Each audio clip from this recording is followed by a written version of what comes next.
A very good morning to all of you. In previous class, we will discuss about the chemical properties of non-metals, है ना? And we started a new topic that is ionic bond. तो उसी के बारे में आज discuss करेंगे, ionic bond के बारे में एंड आयोनिक कंपाउंड की प्रॉपर्टीज के बारे में कि आयोनिक कंपाउंड्स की प्रॉपर्टीज क्या होती है और उसके साथ साथ अपन देखेंगे कि आयोनिक बॉन्ड का फॉर्मेशन कैसे होता है। ओके, बॉन्ड फॉर्मेशन होता क्यों है ये भी हम आपको एक्सप्लेन करेंगे कि why bond will be form between the two atoms. उसका रीजन क्या रहता है कि मैंने आपको कल भी बताया था कि दैट हर एक एलिमेंट की क्या टेंडेंसी होती है कि वो स्टेबल होना चाहता है और द स्टेबिलिटी वो क्या करता है कि बॉन्ड का फॉर्मेशन करता है। अब बॉन्ड का फॉर्मेशन कौन से दो एलिमेंट्स के बीच में हो रहा है वो आपको एक्सप्लेन करेगा कि that what type of bond is present between the two elements. If metal and non-metal bonded with each other, then they will be formed by ionic bond. If non-metal and non-metal is bonded with each other, then the bond is known as covalent bond. And about the covalent bond, we will discuss in the chapter number 4, है ना? जो आपके पास carbon and compound है उसमें अपन covalent bond के बारे में भी डिस्कस करेंगे। ओके, अब अगर मेटल्स आपस में बॉन्ड का फॉर्मेशन कर रही है दैट उसको अपन कहेंगे मेटालिक बॉन्ड। तो different type of bond is present in between the different type of elements. तो अगर आपके पास मेटल प्लस नॉन मेटल यानी कि एक तो मेटल है और दूसरा अपने पास नॉन मेटल है, इन दोनों के बीच में जिस बॉन्ड का फॉर्मेशन हो रहा है that bond is known as ionic bond. उस बॉन्ड को अपन क्या कहेंगे? Ionic bond. Metals are also known as electropositive element. Electropositive element. And non-metals are known as electronegative element.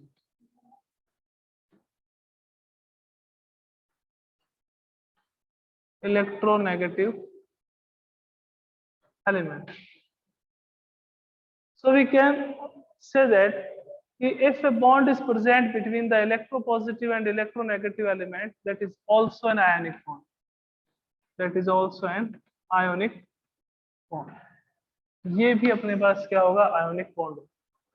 अब ये आपको पता है कि why metals are known as electropositive element, because metals have tendency to lose the electron. ये electron क्या करती है? लूज करती है। Non metals are known as electronegative element because non metals have the tendency to gain the electron. यहाँ पे electron का gain होता है और यहाँ पे इलेक्ट्रॉन का क्या होता है? लॉस होता है, लॉस ऑफ इलेक्ट्रॉन। और यहाँ क्या होता है? Gain of electron. और दोनों क्यों होते हैं उसका रीजन क्या है? For the stability, for attain inert gas configuration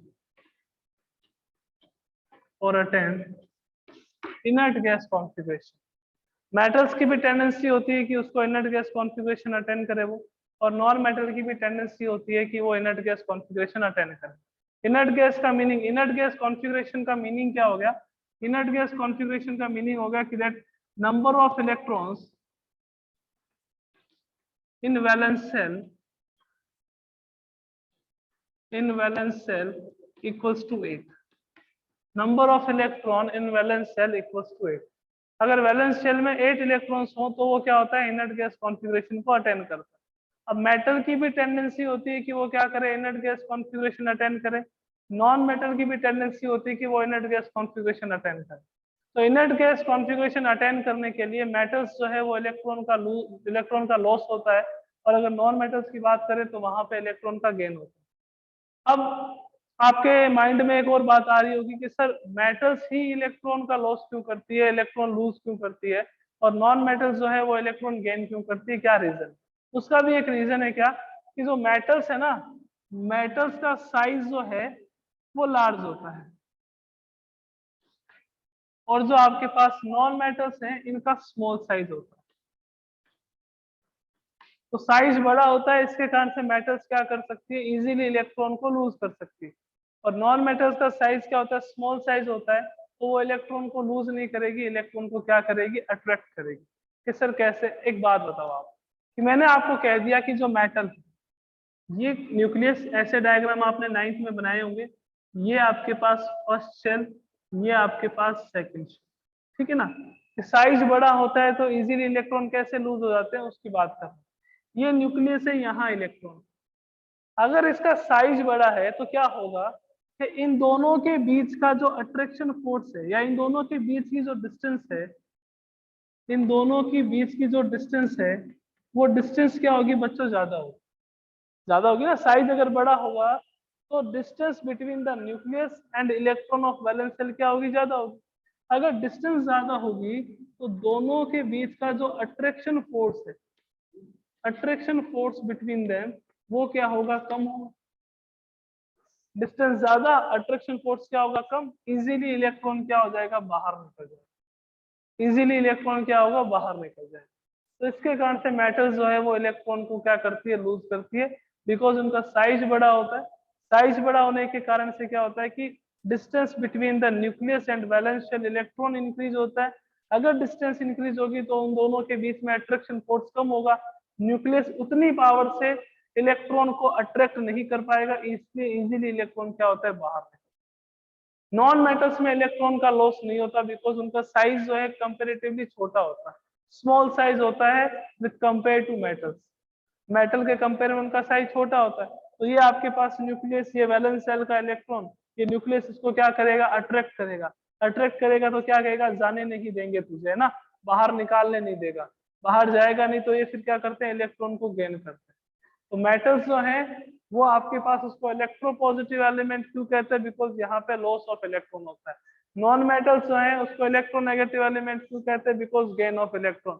और ये इलेक्ट्रॉन को लूज और इलेक्ट्रॉन को गेन क्यों करते हैं, उसका रीजन क्या है, to attain inert gas configuration. Inert gas configuration attain करने के लिए या तो इलेक्ट्रॉन का लॉस होगा या इलेक्ट्रॉन का गेन होगा। अब मेटल से तो इलेक्ट्रॉन का लॉस होगा, नॉन मेटल से तो इलेक्ट्रॉन का गेन होगा। इनर्ट गैस कॉन्फिगरेशन का मतलब क्या है, that number of electron in valence shell कितने होने चाहिए आपके पास, 8 होने चाहिए। आई थिंक अब सारी बात क्लियर है कि why metals loose their electron and non metals gain the electrons. Okay, clear है। अब करते हैं कि आयनिक बॉन्ड का फॉर्मेशन होता कैसे है। तो एक फर्स्ट कंसेप्ट क्या है for the formation of ionic bond, that ionic bond will be form between the metal and non metal, between the metal and non metal. ऐसा नहीं है कि आप मेटल मेटल कि सर हम क्या करते हैं कि हम एक क्लोरीन है और दूसरा क्लोरीन है, उसके बीच में भी हम बॉन्ड का फॉर्मेशन कर देंगे। This is not possible, because chlorine is non metal and chlorine is non, both the chlorine are non metal. तो यहाँ पे आयोनिक बॉन्ड का फॉर्मेशन नहीं होगा, आयोनिक बॉन्ड का फॉर्मेशन नहीं होगा। यहाँ जो बॉन्ड का फॉर्मेशन होगा वो अपन नेक्स्ट चैप्टर में डिस्कस करेंगे, है ना। आप कह दो कि सर हमने एक ऑक्सीजन ले लिया और एक और ऑक्सीजन ले लिया, 2 ऑक्सीजन के एटम्स ले लिए, उनके बीच में क्या करेंगे, हम आयोनिक बॉन्ड का फॉर्मेशन करेंगे, यहाँ से इलेक्ट्रॉन को बाहर निकाल देंगे, इसको इलेक्ट्रॉन दे देंगे। This is not possible, because oxygen is a non metal और आयोनिक बॉन्ड का फॉर्मेशन नॉन मेटल के बीच में नहीं होता। आयोनिक बॉन्ड का फॉर्मेशन किसके बीच में होगा, in between the metal and non metal. आप यूं कह सकते हो कि NaCl ले लेते हैं सर, कोई दिक्कत नहीं है, आयोनिक बॉन्ड का फॉर्मेशन हो जाएगा। आप यूं कह सकते हो सर KCl ले लेते हैं, आयोनिक बॉन्ड का फॉर्मेशन हो जाएगा। आप यूं कह सकते हो कि सर CaCl2 ले लेते हैं, आयोनिक बॉन्ड का फॉर्मेशन हो जाएगा, बिकॉज ये मेटल है, ये नॉन मेटल, ये मेटल है, ये नॉन मेटल। तो आयोनिक बॉन्ड का फॉर्मेशन किसके बीच में होता है, in between the metal and non metal. ये बात अगर क्लियर है तो जल्दी से हैंड रेज कर दीजिए कि क्यों इलेक्ट्रॉन का मेटल्स जो है वो क्यों इलेक्ट्रॉन लूज करती है, नॉन मेटल्स जो है वो क्यों इलेक्ट्रॉन गेन करती है। बिकॉज हर एक एलिमेंट चाहता है कि उसको क्या मिले, स्टेबिलिटी मिले। To attain stability, to attain inert gas configuration, each and every element try, हर एक एलिमेंट ट्राई करेगा, अब चाहे उसको इलेक्ट्रॉन का लॉस करना पड़े, इलेक्ट्रॉन को लूज करना पड़े या इलेक्ट्रॉन को गेन करना पड़े। ओके,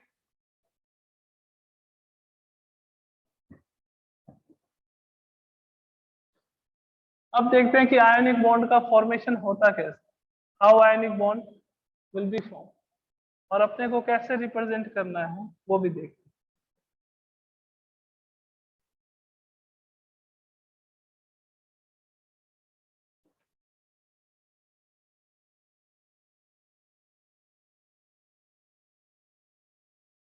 फर्स्ट पॉइंट क्या आता है कि मेटल्स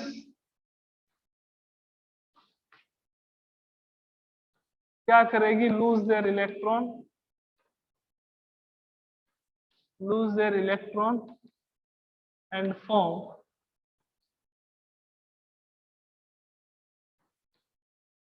कैटायन।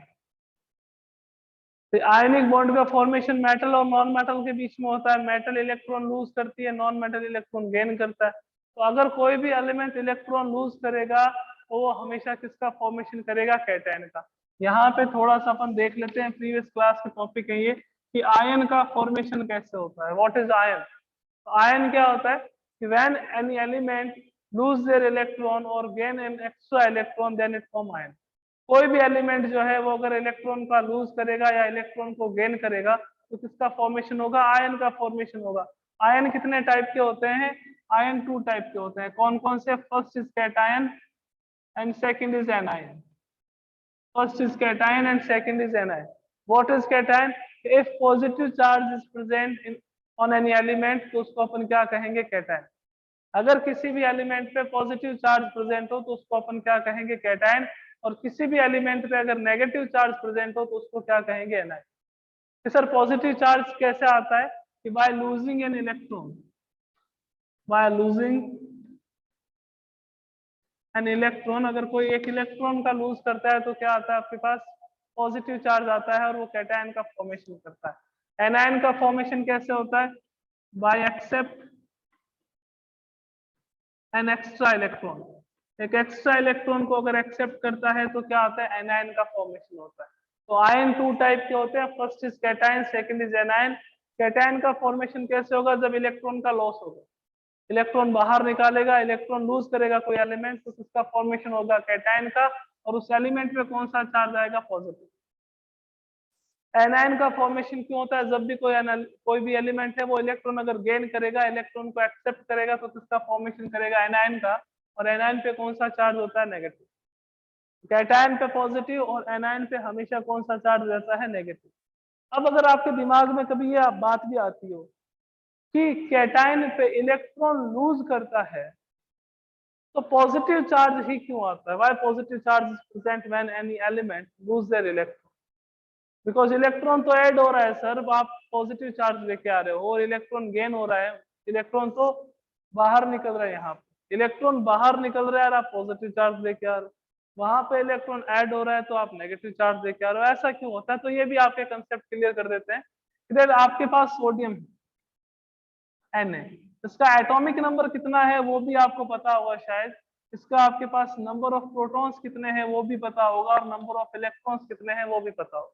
नहीं पता हो तो मैं बता दूं कि इन एन न्यूट्रल एटम, कोई भी न्यूट्रल एटम हो उसमें उसका जो एटॉमिक नंबर होता है वो इक्वल होता है उसके नंबर ऑफ प्रोटॉन के, और वो इक्वल होता है उसके number of electron. Means atomic number of proton and number of electron in any neutral atom is always equal to each other. Means Z क्या होता है बच्चों? Z होता है एटॉमिक नंबर। Z क्या होता है आपके पास? Atomic number. P क्या हो गया आपके पास? नंबर ऑफ प्रोटॉन, E क्या हो गया आपके पास? Number of electron. और इलेक्ट्रॉन जो है वो कौन सा चार्ज होता है? नेगेटिव। प्रोटॉन पे कौन सा चार्ज होता है आपके पास? पॉजिटिव। अब जैसे अपन सोडियम की बात करें तो सोडियम का एटॉमिक नंबर कितना होता है बच्चों? 11। प्रोटॉन कितने होते हैं इसमें कि सर प्रोटॉन भी 11 होंगे और इलेक्ट्रॉन भी कितने होंगे? 11। कंसेप्चुअल अपने को स्ट्रॉन्ग होना है, इसके लिए थोड़ा सा डीप में इस टॉपिक को लेके जा रहा हूँ कि कैसे कैटायन का फॉर्मेशन होता है, पॉजिटिव चार्ज क्यों आता है और नेगेटिव चार्ज क्यों आता है। अदरवाइज तो कुछ नहीं, अपन फटाफट से इसको कंप्लीट कर देते, अपना चैप्टर फिनिश हो जाता है ना। एटॉमिक नंबर कितना? 11। तो प्रोटॉन भी कितने होंगे? 11 में, और इलेक्ट्रॉन भी कितने होंगे? 11। कब होंगे? जब आपके पास वो न्यूट्रल एटम। कौन सा एटम है आपके पास? न्यूट्रल, यानी कि कोई भी चार्ज नहीं हो। मैंने कहा ये Na+ है। अब अपन बात कर रहे हैं कि ये प्लस चार्ज क्यों आया, ये पॉजिटिव चार्ज क्यों आया इस एलिमेंट पे, ये पॉजिटिव चार्ज क्यों आया? मैंने कहा मैंने एक इलेक्ट्रॉन को रिमूव कर दिया, देखो पहले न्यूट्रल क्यों था? प्रोटॉन कितने थे कि सर? 11। इलेक्ट्रॉन कितने थे? 11। मैंने कहा पॉजिटिव चार्ज कितना? 11। नेगेटिव चार्ज कितना 11, दोनों को माइनस कर दो, कितना चार्ज आएगा बच्चों 0, तो यहाँ पे चार्ज क्या था 0। अब मैंने कहा Na प्लस है, प्रोटॉन कितने हैं 11, इलेक्ट्रॉन कितने हैं कि सर आपने एक इलेक्ट्रॉन बाहर निकाला है तो इलेक्ट्रॉन तो 10 होंगे, और इलेक्ट्रॉन पे चार्ज कितना होता है माइनस का चार्ज होता है, तो यहाँ क्या आएगा माइनस का 10। अब देखो यहाँ प्लस का 11 है माइनस का 10 है, तो कितना चार्ज आ जाएगा कि सर प्लस का 1, तो वही तो मैंने लिखा है प्लस का 1 यहाँ, वही तो अपन ने यहाँ लिखा है प्लस का 1। भाई एक प्रोटॉन पे प्लस 1 चार्ज, तो आपके पास सोडियम में कितने प्रोटॉन है 11 प्रोटॉन है, मैंने लिख दिया 11।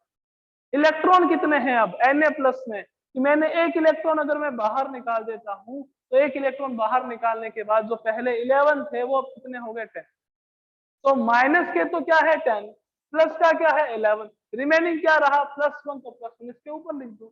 पहले प्रोटॉन कितने थे 11, इलेक्ट्रॉन कितने थे 11, प्लस का 11 माइनस का 11 कितना हो गया आपके पास 0 हो गया, कोई चार्ज ही नहीं आएगा 0।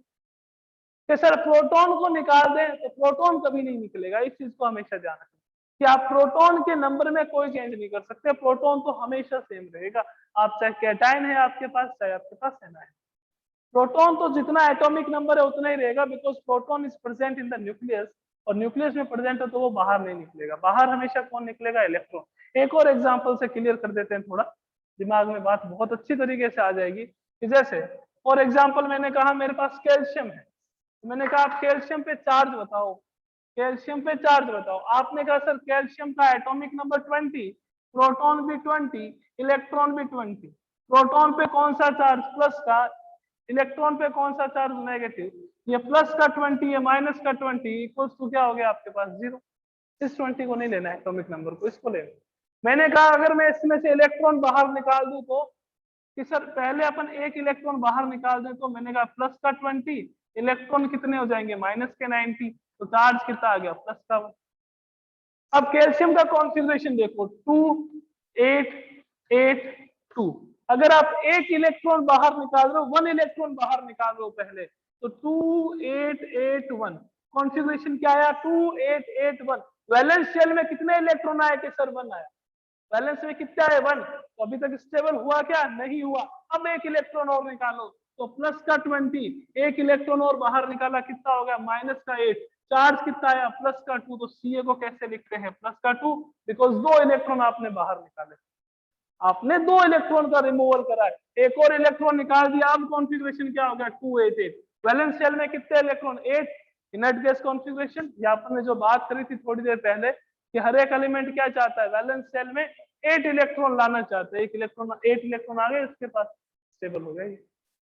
तो चार्ज ऐसे आता है ना, प्रोटॉन तो फिक्स रहेंगे, इलेक्ट्रॉन्स के नंबर चेंज होते हैं, उसके कारण से आपके पास चार्ज आता है। कि सर एक एनायन का एग्जांपल बता दो, तो एनायन का एग्जांपल भी देखो कैसे होता है कि एनायन पे नेगेटिव चार्ज क्यों आता है। कि जैसे मैं बात कर लेता हूँ फॉर एग्जांपल Cl की, Cl का Z देख लेते हैं यानी कि एटॉमिक नंबर, प्रोटॉन देख लेते हैं और इलेक्ट्रॉन देख लेते हैं। Cl न्यूट्रल है तो सारी चीजें आपके पास 17 होगी, 17 पे ही तो आता है क्लोरीन, 17 यहाँ पे प्लस आ गया, यहाँ पे 17 माइनस आ गया, चार्ज कितना आ गया 0। अब देखो इसका कॉन्फ़िगरेशन 2 8 7, वैलेंस सेल में कितने इलेक्ट्रॉन है, how many electrons are present in the valence shell, कितने हैं 7 है, कितने करने हैं अपने को 8 करने हैं। 8 करने के लिए 2 कंडीशन कर सकते हैं कि सर क्या, मैंने कहा देखो ये 7 इलेक्ट्रॉन है, 7 इलेक्ट्रॉन्स हैं, कि 7 के 7 में बाहर निकाल देता हूं तो यहाँ कितने रह जाएंगे 8, और यहाँ मैं क्या कर दूं धीरे से इसको 1 इलेक्ट्रॉन दे देता हूँ, 1 इलेक्ट्रॉन दूंगा तो यहाँ कितने हो जाएंगे 8, तो 1 इलेक्ट्रॉन 1 इलेक्ट्रॉन देना ज्यादा इजी है, तो अपन 1 इलेक्ट्रॉन देंगे, यानी कि अब इलेक्ट्रॉन कितने हो गए आपके पास 18, प्लस का क्या है 17, अब यहाँ पे चार्ज कितना आएगा -1, तो Cl आपके पास -1, कॉन्फ़िगरेशन इसका क्या हो जाएगा 288, और ये क्या है स्टेबल। यही तो inert gas configuration. Valence shell में कितने इलेक्ट्रॉन 8, वैलेंस शेल में 8 इलेक्ट्रॉन होते हैं तो एलिमेंट का ऑक्टेट जो है वो क्या हो जाता है कंप्लीट हो जाता है। तो पॉजिटिव और नेगेटिव चार्ज अगर किसी एलिमेंट पे आता है उसके लिए मेन कंसेप्ट ये है क्योंकि वहां पे नंबर ऑफ इलेक्ट्रॉन्स चेंज होते हैं, नंबर ऑफ इलेक्ट्रॉन्स चेंज होते हैं तो उसके कारण से वहां पे क्या आ जाता है पॉजिटिव या नेगेटिव। तो अगर नंबर ऑफ इलेक्ट्रॉन्स कम होंगे तो पॉजिटिव चार्ज आएगा, बिकॉज एटम में नंबर ऑफ प्रोटॉन इंक्रीज हो जाते हैं, अगर आप इलेक्ट्रॉन निकालते हो ना बाहर, अगर आपने इलेक्ट्रॉन बाहर निकाला तो प्रोटॉन क्या हो गया, इंक्रीज हो गया। प्रोटॉन अगर इंक्रीज हो गया तो पॉजिटिव चार्ज इंक्रीज होगा, तो एलिमेंट पे कौन सा चार्ज आएगा। अगर आपने इलेक्ट्रॉन निकाला, इलेक्ट्रॉन ऐड करा, सॉरी इलेक्ट्रॉन ऐड करा, इलेक्ट्रॉन ऐड करा तो क्या हुआ, नंबर ऑफ इलेक्ट्रॉन्स इंक्रीज हो गए। और इलेक्ट्रॉन पे चार्ज कौन सा होता है, नेगेटिव।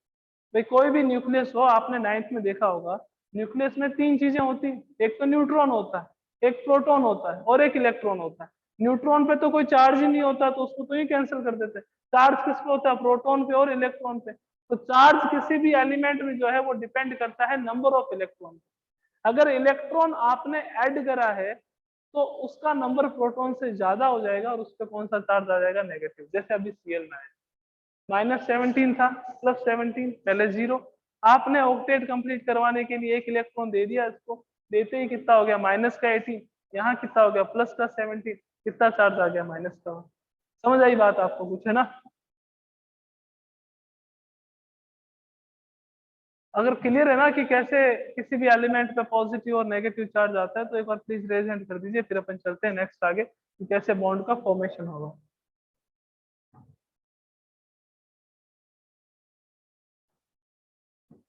ना अपने को रटाफिकेशन मेथड नहीं करना है बच्चों, अपने को समझ के काम करना है। समझी चीज कभी नहीं भूलोगे, कभी नहीं, है ना। लाइफ टाइम याद रहेगा अपने दिमाग में कि क्यों किसी पे पॉजिटिव चार्ज आता है और क्यों किसी पे नेगेटिव चार्ज आता है। तो metals loose their electron and form cation. Cation का फॉर्मेशन करेंगे। कैटायन पे कौन सा चार्ज होता है आपके पास, पॉजिटिव चार्ज होता है ना। कैटायन पे कौन सा चार्ज होता है, पॉजिटिव चार्ज होता है। ओके, तो फॉर एग्जांपल अपने पास Na है,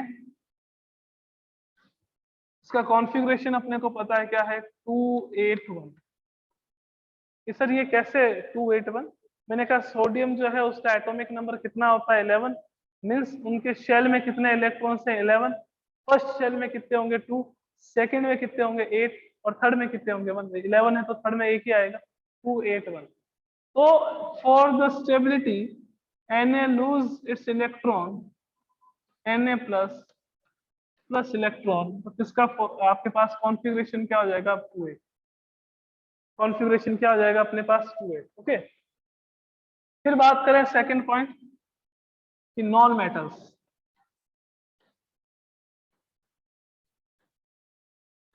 नॉन मेटल्स क्या करते हैं,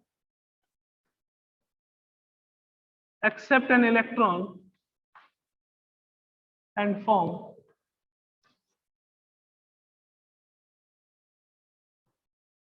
anion. Accept an electron and form anion, है ना। Cl है, अब इसको थोड़ा सा बैलेंस करेंगे अपन यहाँ पे ना, Cl2, तो यहाँ पे भी ऐसा लिख देते हैं 2Na प्लस और 2 इलेक्ट्रॉन माइनस। Cl2 है यानी कि क्लोरीन है, इसने क्या करे, इलेक्ट्रॉन एक्सेप्ट करे। पहले क्लोरीन का कॉन्फ़िगरेशन क्या होता है, 287, क्योंकि एटॉमिक नंबर क्लोरीन का कितना है, 17 है। तो 287, देखो 2 और 8 कितने हो गए, 10। 10 + 7 कितने हो गए, 17। 17 इसका एटॉमिक नंबर होता है। तो किसका फॉर्मेशन होगा, एनायन का, 2Cl-। जब कैटायन का फॉर्मेशन हो गया, एनायन का फॉर्मेशन हो गया, अब तो कोई दिक्कत ही नहीं है। Na+ और Cl-। आपको अच्छी तरीके से पता है कि अगर दो अपोजिटली चार्ज स्पीशीज एक दूसरे के पास आती है, जैसे Na पे पॉजिटिव चार्ज है, Cl पे नेगेटिव चार्ज है, तो हमेशा एक दूसरे को क्या करती है, अट्रैक्ट करती है, अट्रैक्ट टू ईच अदर, है ना। तो एक दूसरे को अट्रैक्ट करेगी, तो अट्रैक्ट करने पे कौन से बॉन्ड का फॉर्मेशन होगा, NaCl, सोडियम क्लोराइड। और कौन सा बॉन्ड होगा, ये आयोनिक बॉन्ड होगा। और इस कंपाउंड को अपन क्या कहेंगे, this compound is known as ionic compound. इसको और कैसे रिप्रेजेंट कर सकते हैं सर, इसको और कैसे रिप्रेजेंट कर सकते हैं, तो वो भी देखते हैं, है ना। अगर एग्जाम में आ जाता है कि इसको रिप्रेजेंट करो तो कैसे करेंगे, देखो।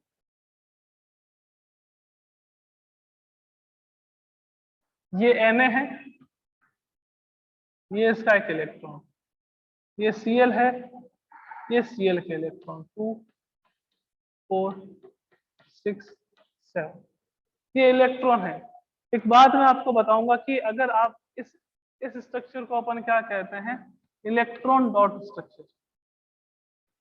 कौन सी स्ट्रक्चर कहते हैं? Electron dot structure. इस इलेक्ट्रॉन डॉट स्ट्रक्चर में हमेशा वो ही इलेक्ट्रॉन को रिप्रेजेंट करते हैं जो वैलेंस शेल में हो। तो इलेक्ट्रॉन डॉट स्ट्रक्चर में हमेशा अपन रिप्रेजेंट करेंगे electrons of valence shell. Valence shell electron को क्या करते हैं? वहां पे रिप्रेजेंट करते हैं, है ना। तो ये क्या होगा? ये एक इलेक्ट्रॉन यहाँ जाएगा, एक इलेक्ट्रॉन यहाँ जाएगा, तो क्या हो जाएगा आपके पास कि Na पे कौन सा चार्ज आ गया? प्लस। Cl 1 2 3 4 5 6 7, और ये एक इलेक्ट्रॉन किसका है? Na का, है ना। 1 इलेक्ट्रॉन किसका है? Na का, और इस पे चार्ज कौन सा आ जाएगा? माइनस। और ये दोनों से मिलके कौन से बॉन्ड, कौन से कंपाउंड का फॉर्मेशन होगा? NaCl, which is an ionic compound. ये एक आयनिक कंपाउंड NaCl। इसको कहते हैं इलेक्ट्रॉन डॉट स्ट्रक्चर, या अपन इसको क्या कह सकते हैं? Lewis dot structure. Levi's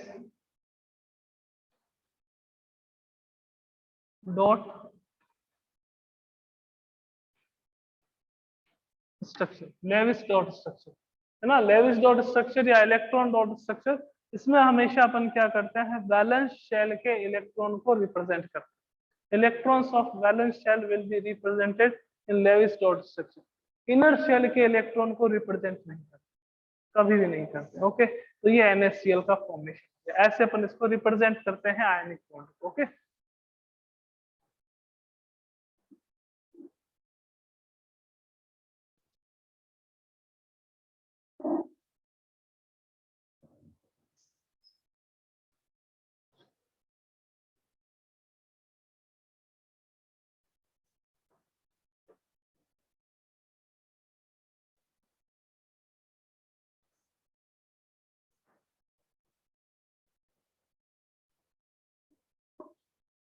next example देखिएगा, MgCl2 मैग्नीशियम क्लोराइड का फॉर्मेशन।